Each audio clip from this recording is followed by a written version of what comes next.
Salut, c'est Laetitia et Shannon des éditions Hachette et vous écoutez L'Intention, le podcast où les écrivains révèlent ce qui est au cœur de leur dernier livre et qui a guidé son écriture.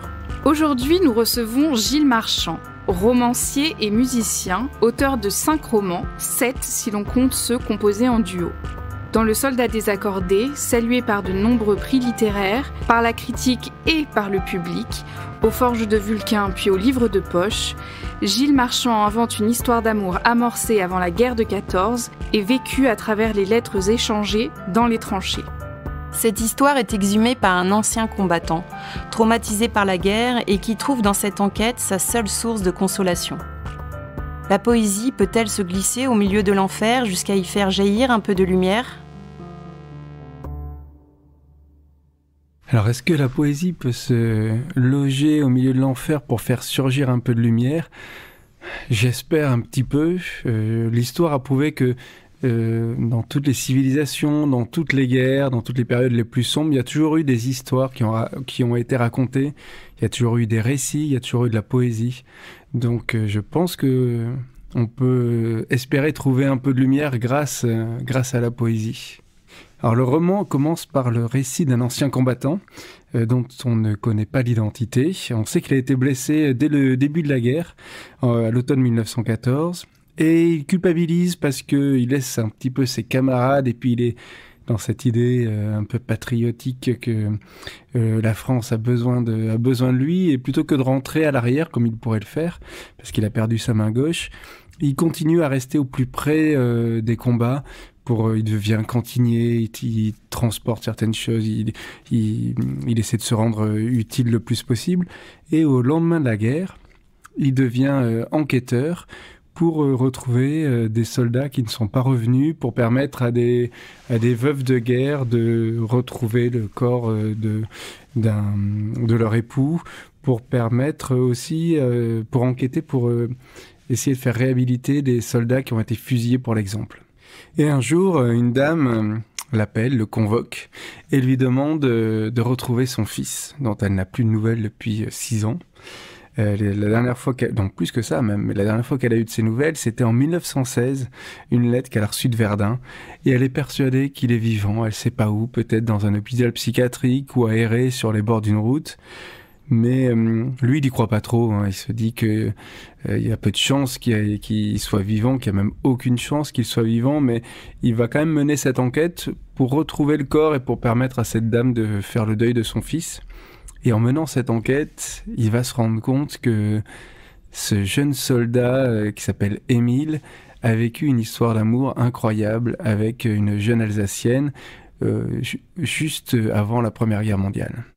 Cette mission sauve en quelque sorte le narrateur parce qu'elle le replonge dans son passé, elle le replonge dans sa propre histoire, et ça lui permet de retrouver un peu de beau dans ce merdier, je dirais, ou peut-être que lui c'est ce qu'il dirait en tout cas, et ça lui redonne un petit peu, ça met du joli dans sa vie, quoi. Et il voit cette histoire d'amour, et puis il rencontre tous les gens qui ont rencontré ce soldat, qui lui en parlent avec des lumières plein les yeux, et ça donne en quelque sorte un sens à sa vie. Il va mener cette enquête pendant plusieurs années jusqu'à ce qu'il arrive à savoir quelle est la clé de cette histoire-là, et si Émile Joplin est toujours vivant ou pas. Première intention, faire résonner la voix des poilus. Alors cette histoire, elle est née de plusieurs choses, de plusieurs obsessions, parce qu'il y a toujours une obsession en général qui précède un livre. Et là, c'est peut-être une obsession sur la Première Guerre mondiale qui a commencé assez jeune. Alors obsession, ça m'a pas obsédé tous les jours de toute ma vie, mais c'est une période qui m'a toujours intéressé. Moi, j'ai grandi à Bordeaux, dans le sud-ouest, où la Première Guerre mondiale a laissé très peu de traces. Il y a des monuments aux morts, mais il n'y a pas de marque physique. Et j'ai lu au collège, À l'Ouest, rien de nouveau, d'Éric Maria Remarque. C'est un livre qui m'a beaucoup marqué. J'ai lu dans la foulée Les Croix de bois de Roland d'Orgelès.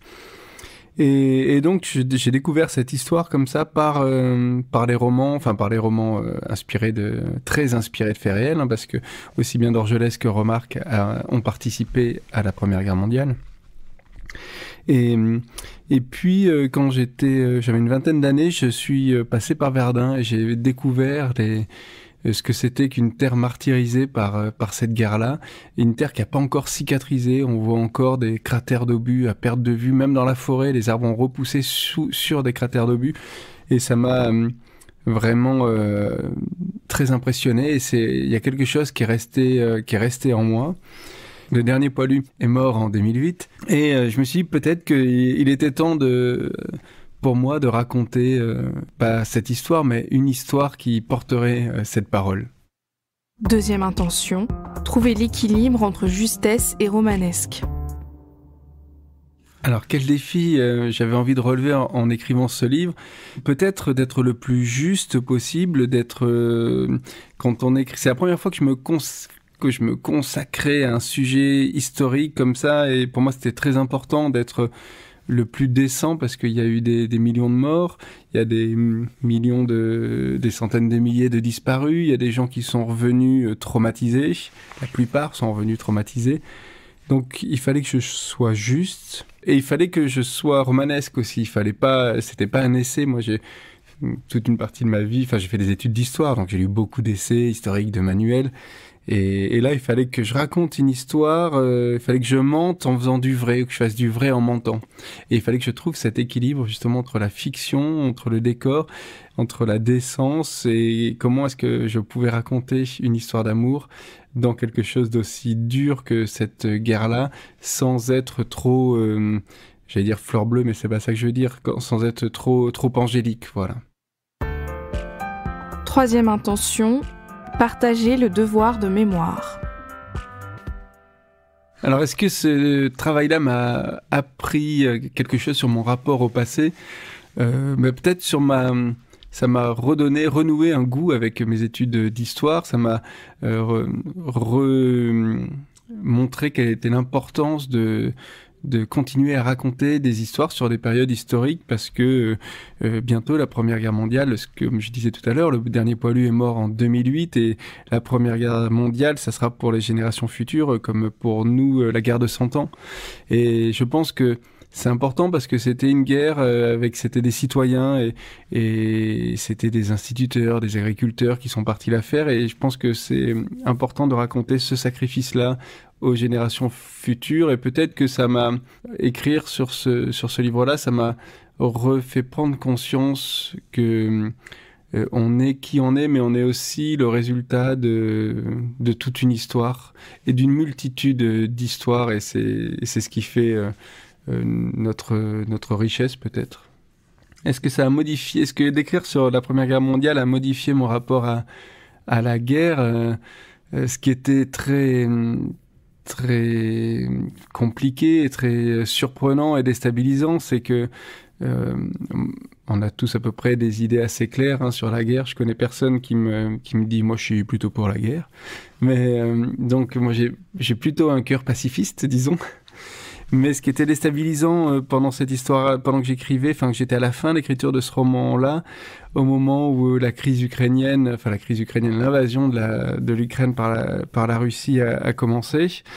Et donc c'était extrêmement fort et violent de voir des images de tranchées, même si on sait qu'il y avait déjà des tranchées ça date pas d'il y a 2 ans non plus, mais dès 2014, on savait qu'il y avait des situations extrêmement tendues dans cette partie. Je parle uniquement de l'Europe, en plus, je parle pas d'autres parties du monde.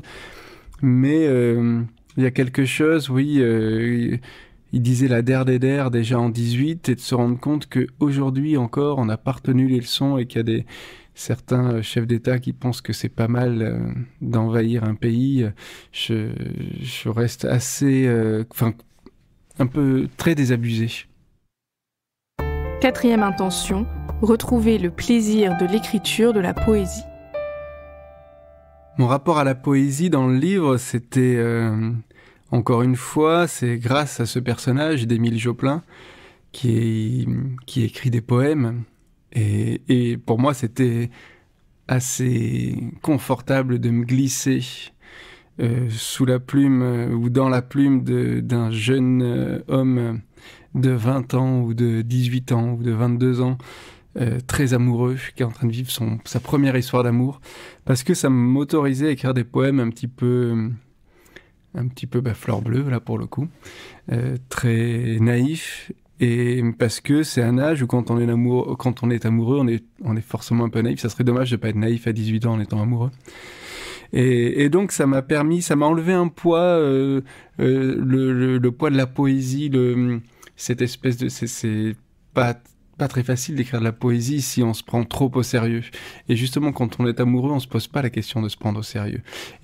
Et donc, ça m'a permis de retrouver ce plaisir de l'écriture de la poésie. Et dans la foulée, j'ai écrit beaucoup de poésie dans les mois qui ont suivi. Je continue encore aujourd'hui. Et ça m'a redonné ce plaisir. Et en quelque sorte, ça m'a même redonné l'autorisation d'écrire de la poésie. Alors, dans les réactions de lecture, lesquelles m'ont fait le plus plaisir, je pense les gens qui viennent me dire qu'ils ont l'impression d'avoir repassé une soirée avec leur grand-père ou avec leur père, selon les générations. Ça, c'est quelque chose qui me touche énormément parce que ça montre que j'aime pas trop dire ça à propos d'une œuvre, mais ça me donne l'impression d'avoir fait du bon travail. Et on sait pas trop ce qu'on cherche quand on se lance dans l'écriture d'un roman, et je sais même pas moi ce que je cherchais, ce que j'avais envie profondément. Il y a beaucoup de choses, beaucoup d'éléments, mais c'est une espèce de tourbillon l'écriture, et les motivations de l'écriture sont toujours un peu troubles. Mais ça, c'est quelque chose qui me fait très plaisir. Psst, c'est l'heure des cadeaux. Je trouverais ça un peu bizarre d'offrir des phrases de mes livres à des auditeurs, enfin qui que ce soit, ça serait un peu bizarre. Mais si les gens devaient s'offrir des phrases entre eux, je leur suggérerais plutôt les petits bouts de poèmes d'amour, et de bien choisir la personne à qui ils les offriraient. Ou alors les envoyer de manière anonyme, ça fait toujours plaisir de recevoir un petit mot d'amour. Enfin, ça peut faire peur, ça dépend. Alors, de le faire... Non, mais voilà, pas de le faire anonymement.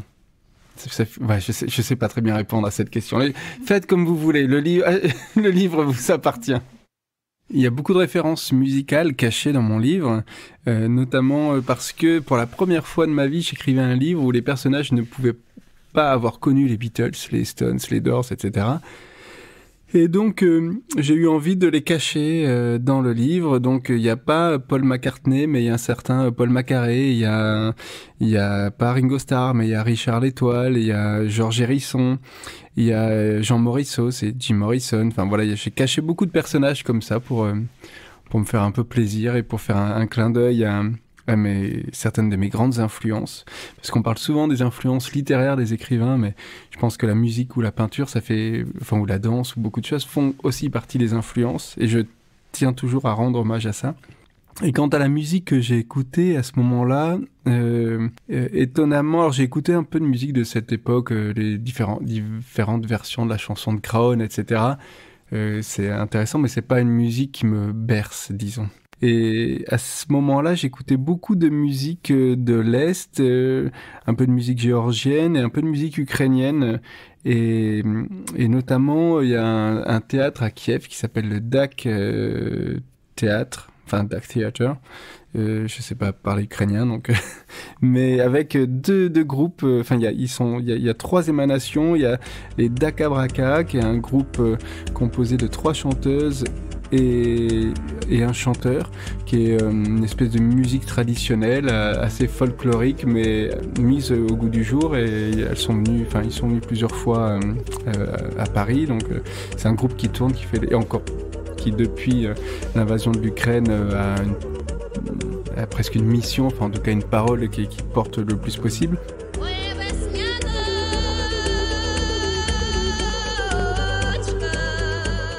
Et le deuxième groupe, alors c'est du cabaret punk, c'est les Dak Daughters. Et ce sont uniquement composés de femmes, et qui ont une musique très qui mélange plusieurs langues avec des rythmiques. Enfin, je trouve ça vraiment. J'écoutais ça en boucle. Alors c'est assez difficile d'en extirper un morceau parce que c'est souvent des spectacles, et ça peut être des morceaux comme des litanies. Ça peut être c'est assez rythmé en général. Et donc j'ai écouté beaucoup cette musique-là pendant l'écriture du livre. Pas pendant que j'écrivais, mais dans les moments où j'écrivais pas en tout cas.